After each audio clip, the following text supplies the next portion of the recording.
बाबा के बहुत लाडले बच्चे सब और इस ईश्वरीय परिवार के बाबा जैसे कहता है कि बहुत ही अमूल्य रत्न सभी। दीदी मोहिनी जी जो हमारी परिवार की मुखिया है, अभी 1941 में आपका जन्म हुआ और कराची जो अभी पाकिस्तान में है उस समय पर भारत में वहाँ पे हुआ। बहुत समृद्ध परिवार था इनका और गवर्नमेंट के बहुत बड़े कॉन्ट्रैक्टर थे उनके, जो नाना जी थे। 1946 में भी भाजन से पहले ही गवर्नमेंट ने सारा इंतजाम किया और वो दिल्ली में आए। दिल्ली में उनको बहुत बड़ा बंगला सरकार की तरफ से मिला। शुरू से ही बहुत ऐशो आराम में संपूर्ण रूप से साधन संपन्न परिवार में इनका जन्म हुआ। पिताजी की मृत्यु जल्दी हुई, लेकिन घर में किसी तरह की कोई परेशानी नहीं थी, सब तरह की संपन्नता थी। 3 बहनें थी, 3 बहनों में से अलग अलग 3 मामा थे, तो तब सभी ने एक एक बहन को अडॉप्ट कर लिया, उसकी पूरी जिम्मेदारी ली। मोहिनी दीदी को जिसने जिम्मेदारी ली गोपाल दादा उनका नाम था और वो IAS ऑफिसर थे, उस समय के IAS ऑफिसर थे। बहुत बड़े दिल के और बहुत बड़े दिमाग के, इसके साथ साथ बहुत ज़्यादा मिलनसार और हम्बल व्यक्ति थे गोपाल दादा।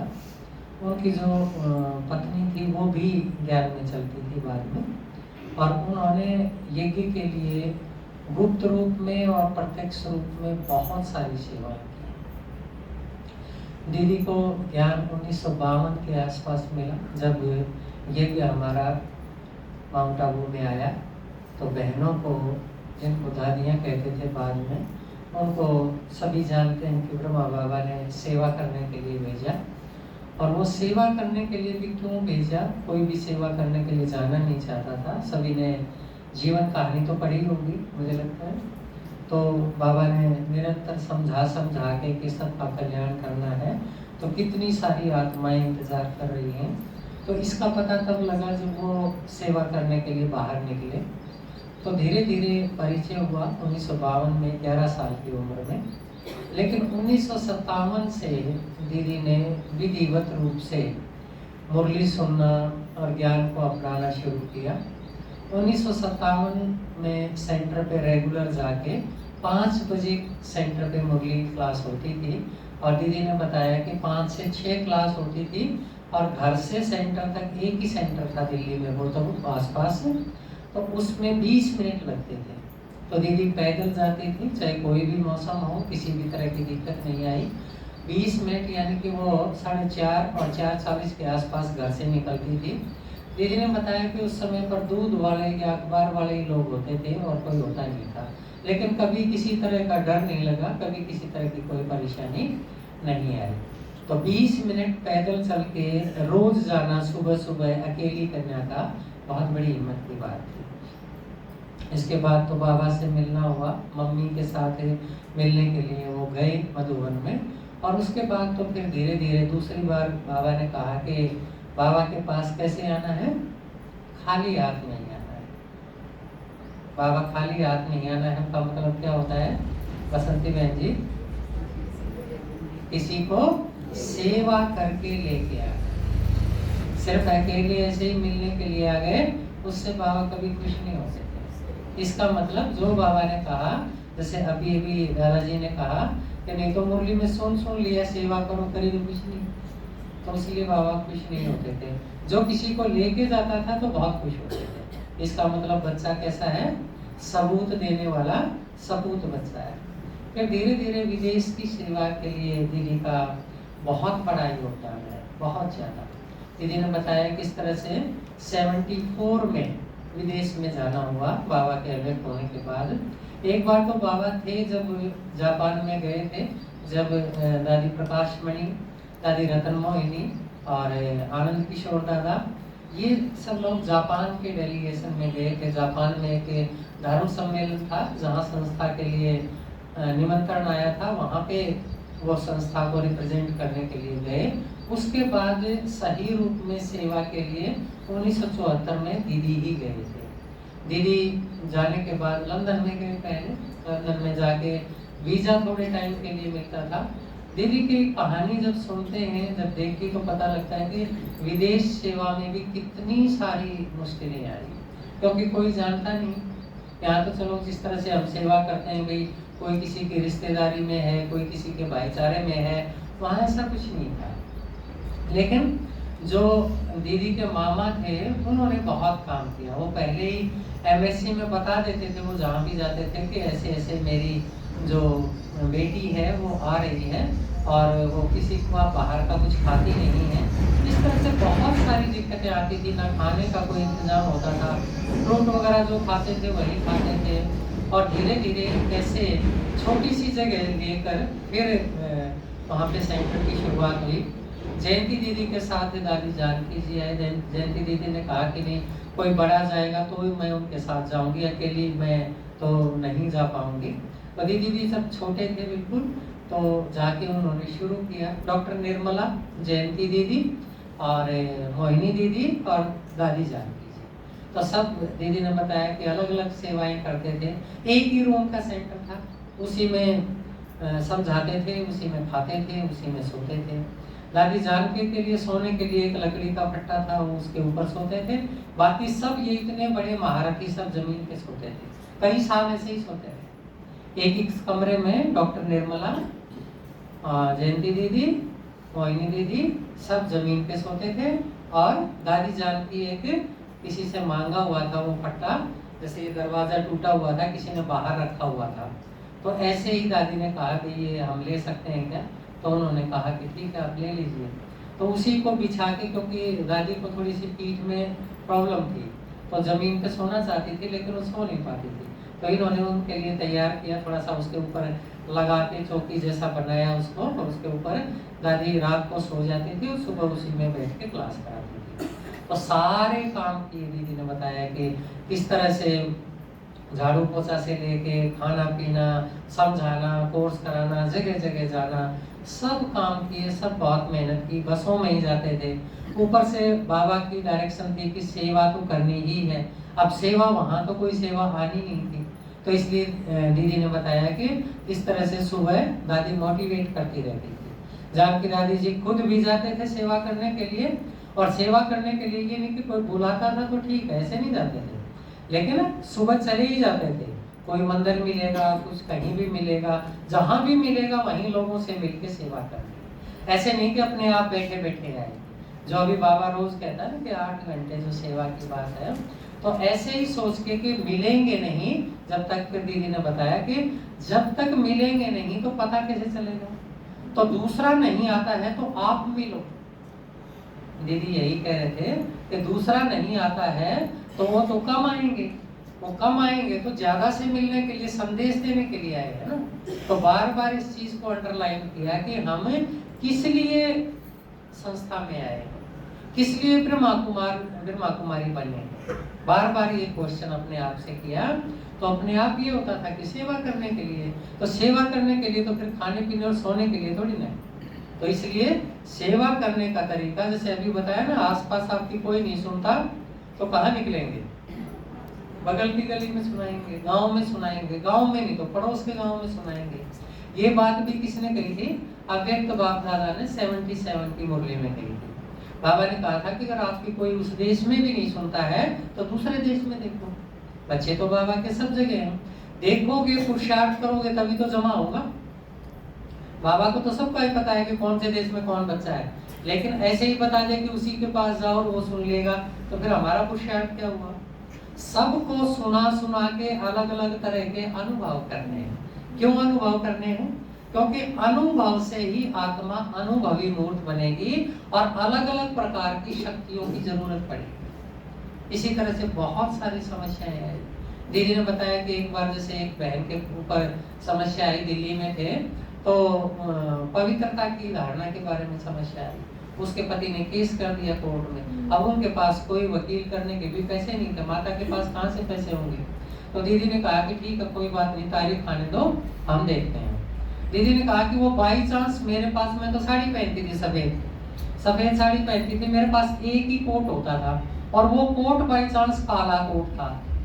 मैं वो पहन के उसमें कोर्ट में गई, सबने सोचा कि ये वकील है, क्योंकि वो बाई चांस कोट का कलर जो था वो काला था।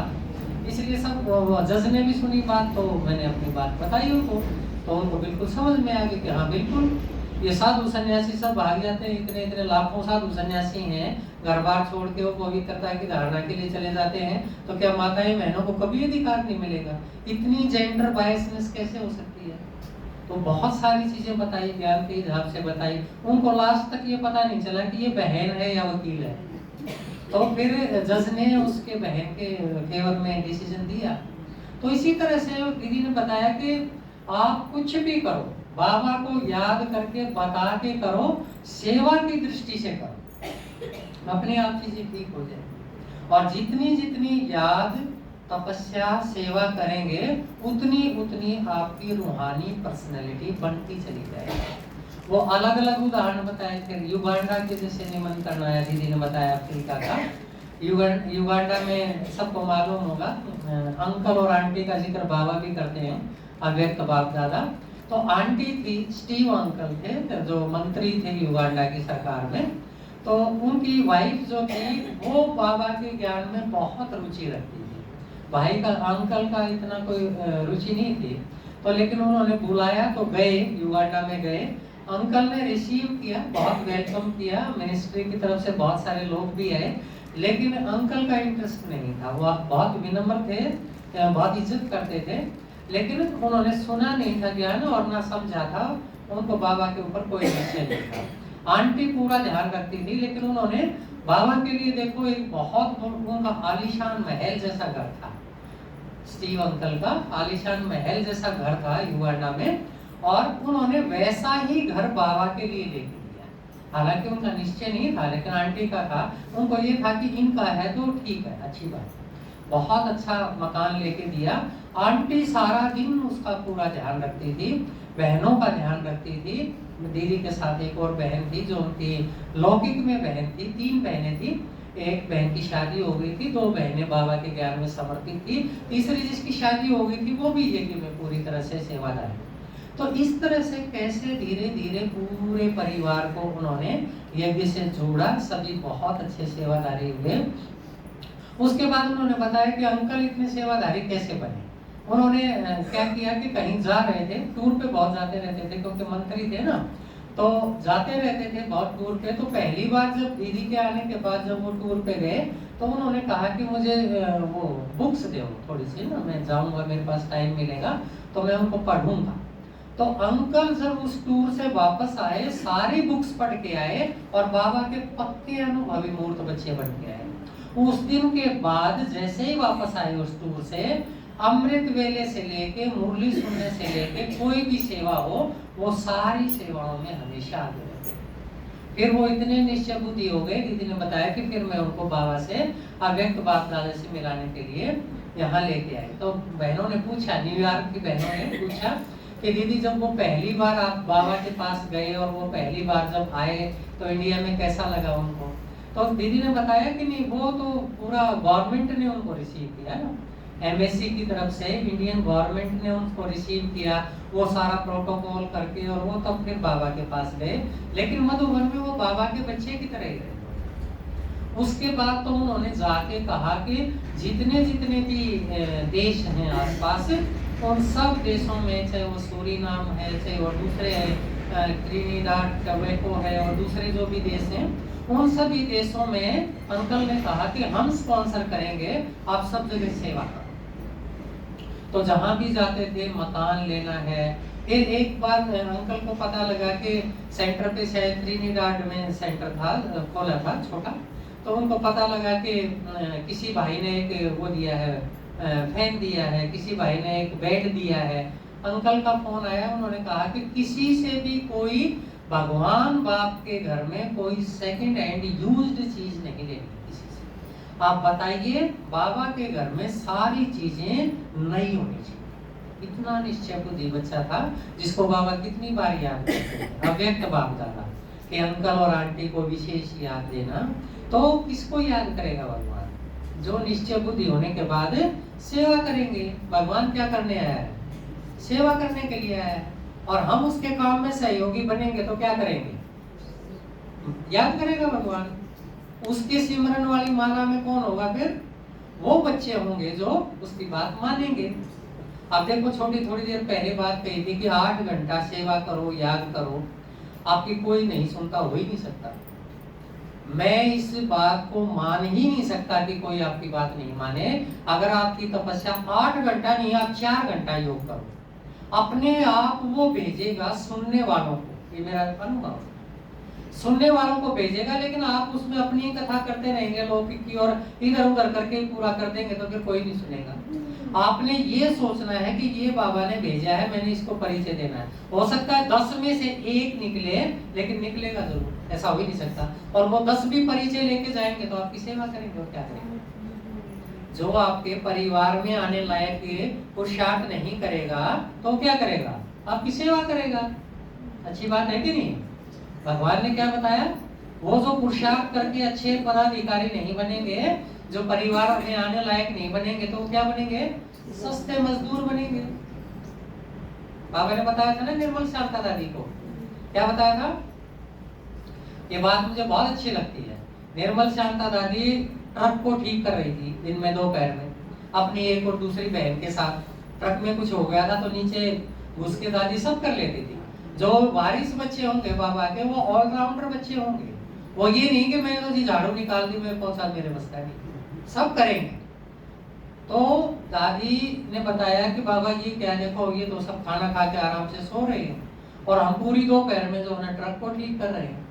बाबा ले गया दादी को। दादी निर्मल शांता थी, ये भी नया नया था। बाबा ने कहा कि देखो ये सब सो रहे हैं, बढ़िया खाना खाया इन्होंने, लेकिन ये बच्चे अभी तो सो रहे हैं, ये 5000 साल पूरी सेवा करेंगे। थोड़े से दिन खा के 5000 साल आपकी सेवा करेंगे, इससे सस्ते मजदूर कहां से मिलेंगे? है ना? तो इसलिए ध्यान किसके ऊपर देना है? पुरुषार्थ के ऊपर। कम से कम और नहीं तो 1 साल में 8 आत्माओं को तो आप तैयार करो जो सुने। बाबा ने अव्यक्त बाप दादा ने एक बार कहा था ना कि चलो पूरी माला 108 की नहीं ला सकते, 8 का कंगन तो लेके आओ। और 8 भी पूरे 12 महीने में आपकी नहीं सुनते तो फिर वो दादाजी वाली बात है, फिर तो आपको सोचना चाहिए अपने ऊपर। यहाँ नहीं सुनते तो पड़ोस में सुनाओ, पड़ोस में तो पड़ोस के गांव में सुनाओ। बाबा को याद करो, सुबह 3 बजे उठ के 2 बजे उठ के याद करो कि मेरी तो कोई नहीं सुनता। ऐसे तो सारा संगम युग निकल जाएगा। फिर नहीं तो क्या होगा? हम दूसरों की सेवा करेंगे। जिन्होंने हमारी सेवा की है, हमें उनकी 5000 साल सेवा करनी पड़ेगी। और सेवा कैसे करनी होती है? मैं भी देख रहा था, एक आदमी जो है यहाँ एक रोडी क्रैशर का काम किया हुआ, उसने दूसरे आदमी को बिठा रखा है डंडा देके, भाई यहाँ ध्यान रखना कि कोई ऐसे ही नहीं भर ले जाए। एक किसी को भर के लेके जानी थी, ट्रॉली भर के ले जाने थी। उसी का ट्रैक्टर आया, उसने वो रोडी क्रैशर उठाई, ट्रॉली में डाली, इतनी धूल उठ गई, लेकिन वो बैठा रहा वहीं पे। उसकी जिम्मेदारी है बैठे रहने। ऐसे सेवा करनी पड़ेगी। मध्यकाल में दासियों को क्या करते थे मालूम है? नंगे करके बिठा देते थे, शहद लगा देते थे। क्यों? वे मक्खी मालिक के पास ना आए, इसके पास चिपकी रही। ये नहीं समझना कि दास दासी तो बहुत महल में ठाठ से रहना है। दास दासी मतलब सब तरह की सेवा। ऐसे शहद चिपका के बिठा देंगे, बैठे रहना वहां धूप में, ये मक्खी काटती रहेंगी और मालिक आराम से 2-4 उसको हवा करते रहेंगे। बैठना किसी ने ऐसे, तो अभी भाग के सेवा करो। दीदी ने यही बताया कि हमें ये लगा कि इससे अच्छा तो राज्य अधिकारी बनना अच्छा है। अभी जितनी सेवा करनी है कर लो। दीदी को वैसे कितने साल हो गए सेवा करते हुए? 68 ईयर्स हो गए। ज्ञान में 68 ईयर्स हो गए। साधन कुछ नहीं होते थे, इतने संपन्न घर की कन्या थी, नहीं तो नखरों की कमी नहीं रहती। लेकिन नहीं, बिल्कुल भी नहीं। दीदी ने बताया कि किस तरह से यूएनओ के ऑफिस का खर्चा जो है ना वो $200 था। $200 नहीं थे इकट्ठे करने के लिए। ऐसे इकट्ठे कर करके $200 इकट्ठे किए। 8 भाई बहनों ने $25-25 दिए। जब जाके यूएनओ के ऑफिस का खर्चा जमा करवाया और तब जाके वो ऑफिस गए। वहां भी कैसे जाते थे, ठंड बहुत होती थी, पहनने के लिए जूते नहीं थे, चप्पल ही पहन के चले जाते थे। अब चप्पल पहन के जाते थे तो किसी माता ने देखा जो वहां यूएनओ में आती थी, एक दिन बोला हम आए तो आने के टाइम पर कोट भी नहीं होता था, जूते भी नहीं होते। आप सोच के देखो, किसी माता ने टेबल के ऊपर, काउंटर के ऊपर हमारे लिए एक जोड़ी जूते और एक कोट रखा हुआ था। ये पता नहीं चला किस माता ने रखा हुआ, कोई रख के चला गया कि ये इतनी सेवा करते हैं लेकिन इनके पास है नहीं, ठंड का मौसम इतना है। तो जो ज्यादा नखरे करने वाला है, जो अब ज्यादा साहबगिरी में रहता है, जो उतना ही ज्यादा अपने लिए, बाबा ने थोड़े दिन पहले बताया था ना कि कई बच्चे तो अपना 3rd ग्रेड पद पक्का करने के लिए पूरी जी जान लगाए हुए हैं, मतलब कुछ करना ही नहीं चाहते। किताबों माता कहाँ है? किताबों माता खड़े हो, देखो ये किताबों माता, इधर आ जाओ सामने। बाकी अगली कड़ी में सुनाएंगे, बहुत सारी चीजें हैं, ये हटा लो आगे से, देख लो इनको अच्छी तरह से। कितनी लंबी जोड़ी तगड़ी माता है ना। देखी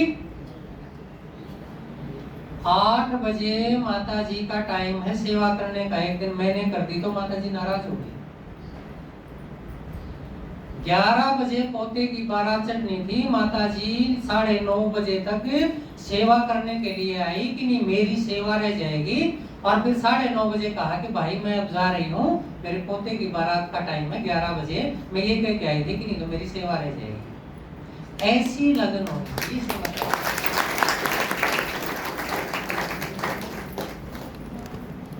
अब इससे अपनी तुलना करके आप देख सकते हो। 2 मिनट का टाइम दिया था, आज की मुरली के ऊपर एक पॉइंट और मैं कहूंगा। बाबा ने क्या कहा? एकाग्रता के लिए कहा। एकाग्रता जितनी बढ़ाएंगे उतनी क्या होती जाएगी? दृढ़ता बढ़ती जाएगी। तो एकाग्रता बढ़ाने के लिए क्या करना पड़ेगा? एक बाप दूसरा न कोई, उसको अच्छी तरह से देख लो। जो भी बीच में रड़क है उन सबको हटा दे जाओ। फिर भगवान आपकी नहीं माने, ऐसा हो ही नहीं सकता। और बाबा ने एक मुरली में कहा था, अव्यक्त बाप दादा ने, भगवान ने, कि बाप के और बच्चों के बीच में कोई भी आ सके, किसी की हिम्मत है ही नहीं। बच्चों की कमजोरी होती है जिसके कारण वो दूसरों को घुसा लेते हैं, और किसी की हिम्मत नहीं है। तो जो याद सही नहीं है जिसकी, सेवा जिसकी सही नहीं है, इसका मतलब वो खुद सही नहीं है। और खुद सही कब करेगा अपने आप को? सतयुग में। कब करेगा? अभी करेगा ना। तो अभी कैसे करेगा? अपने ऊपर काम करना है आपको। देखो क्या क्या अपने अंदर कमी कमजोरी है, उसके ऊपर जल्दी जल्दी वो बाबा को दे दो कि ये संगम युग पूरा हो गया या मैं पूरा हो गया। जैसे आज भाई जी ने बताया, शरीर का तो टाइम है ना, उसका तो लिमिटेड टाइम है, आत्मा का तो टाइम नहीं है। लेकिन वो आत्मा उन्हीं कमजोरियों के साथ चली गई, फिर कभी वो पूरा नहीं कर सकती उस कमजोरी को। तो इसलिए अपनी कमजोरियों को जल्दी जल्दी पूरा करना है, नहीं तो हमेशा उन कमजोरियों को ही लिए घूमते रहेंगे। तो इसलिए ध्यान रखना है। आज क्या करेंगे? छोटी सी चीज मैं बताता हूँ। धीरे धीरे दैवी गुणों के ऊपर भी काम करना शुरू करो। पहली चीज, बेचैनी को खत्म करना। भोग मिलने में बेचैनी जरूरत नहीं, बैठ के जगह मिलने में, खाने में बेचैनी जरूरत नहीं। बाहर निकले, आपका ऑटो कहीं भागा नहीं जा रहा है, आराम से आने दो उसको, उसके अंदर बैठो। कई माताएं ऑटो वाले को ही भोजन खिलाने में इतनी जुट जाती है कि इसने नहीं खाया तो भगवान नाराज ही हो जाएगा। कोई बात नहीं, मत खाने दो। इतना समर्पित होने की जरूरत नहीं है किसी के लिए भगवान को छोड़ के। आराम से आप बाहर आइए, आपको कुछ भी नहीं मिलेगा तो हम गाड़ी में बिठा के छोड़ के आएंगे। इसलिए इसके ऊपर काम करना है। बेचैनी किस लिए? क्या चाहिए? भगवान मिला है, सिर्फ ये कहने की बात है कि भगवान मिल गया, सब कुछ मिल गया। गंगाराम तोते की तरह, गंगाराम तोते की कहानी है ना, गंगाराम तोते की कहानी सबने सुनी है। नलके पे बैठ के ये कहते रहना कि बस गंगाराम नल के ऊपर नहीं बैठो, बैठा नलके पे ही। भगवान मिला, सब कुछ मिला, गीत गाते रहो। वहां ये दिक्कत हो जाएगी कहीं ऑटो ना चला जाए, अरे रोको रोको रोको भैया ऑटो वाला, गाड़ी दो ना, ऑटो है तो जा रहा है, दूसरा आ जाएगा। हम खड़े हैं वहां पे, आपके लिए नहीं तो गाड़ियां खड़ी, मोटरसाइकिल खड़े, आपको छोड़ के आए। इसलिए बेचैनी। सबसे पहले बाप के ऊपर निश्चय, मैं क्या हूं, पहली निशानी भाई जी ने आज बताई क्या है, मैं क्या हूं, शांत स्वरूप आत्मा हूं। तो शांति आई कि नहीं आई, या कहने के लिए मैं शांत स्वरूप आत्मा हूं? अच्छा।